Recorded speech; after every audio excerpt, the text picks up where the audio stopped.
घने जंगल में एक बहुत बड़ा और क्रूर शेर रहता था। वो रोज शिकार पर निकलता और एक दो नहीं बल्कि कई जानवरों को मार डालता। जंगल के सभी जानवर उससे बहुत डरने लगे थे। उन्हें चिंता थी कि अगर शेर इसी तरह शिकार करता रहा तो एक दिन जंगल में कोई भी जानवर नहीं बचेगा। एक दिन जंगल के सारे जानवर इकट्ठा हुए और आपस में विचार विमर्श करने लगे। अगर यही चलता रहा तो हम सब मारे जाएंगे। कोई उपाय सोचना होगा। हाँ, हमें शेर से बात करनी चाहिए। चलो हम सब मिलकर शेर के पास चलते हैं। अगले दिन जानवरों का एक दल शेर के पास पहुंचा। तुम सब यहाँ क्यों आए हो? क्या बात है? महाराज, हम आपके पास विनती करने आए हैं।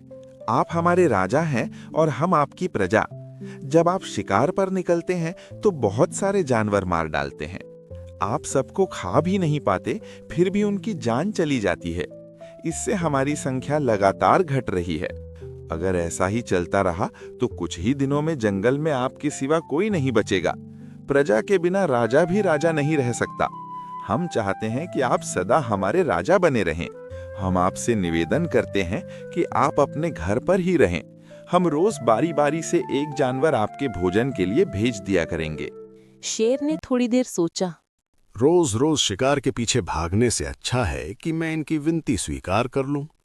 वैसे भी मैं बूढ़ा हो रहा हूं, रोज रोज शिकार के पीछे भागा भी नहीं जाता। ठीक है, मैं तुम्हारी बात मान लेता हूं, लेकिन याद रखना, अगर किसी दिन मेरा भोजन समय पर नहीं पहुंचा तो मैं जितने चाहूं उतने जानवर मार डालूंगा। डरे हुए जानवरों ने उसकी शर्त मान ली और अपने अपने घर लौट गए। उस दिन से रोज एक जानवर शेर के भोजन के लिए भेजा जाने लगा।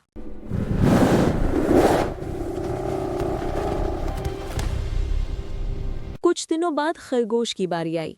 एक छोटा सा लेकिन बहुत चतुर खरगोश चुना गया। बेकार में शेर के हाथों मरना मूर्खता है।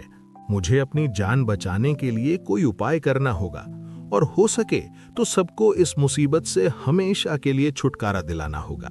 सोच विचार करके खरगोश ने एक तरकीब बनाई और धीरे धीरे शेर की ओर चल पड़ा। जब वो देर से पहुंचा तो भूखा शेर गुस्से से गरज उठा।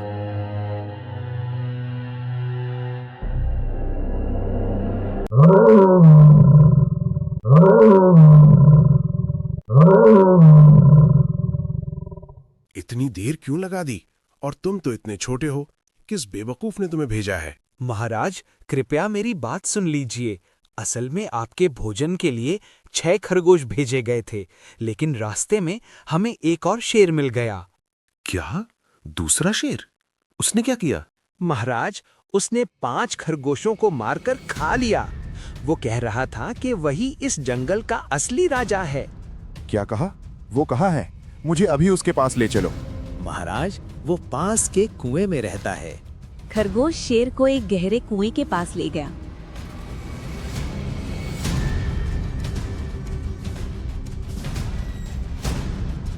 मेरा खाना चुराया था ना, बस एक बार हाथ आ जाए जिंदा खा जाऊंगा।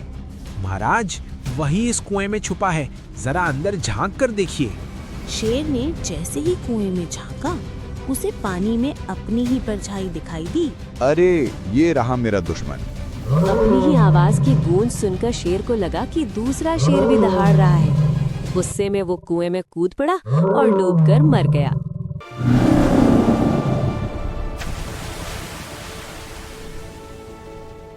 खरगोश खुशी खुशी जंगल लौट आया और सारी कहानी जानवरों को सुनाई। वाह खरगोश भाई, तुमने तो कमाल कर दिया। तुमने हमें हमेशा के लिए बचा लिया। सारे जानवर खुशी से झूम उठे और खरगोश की जय जयकार करने लगे। इस कहानी से हमें ये सीख मिलती है कि संकट की घड़ी में घबराने के बजाय सूझबूझ और चतुराई से काम लेना चाहिए। बुद्धि से बड़ी ताकत को भी हराया जा सकता है।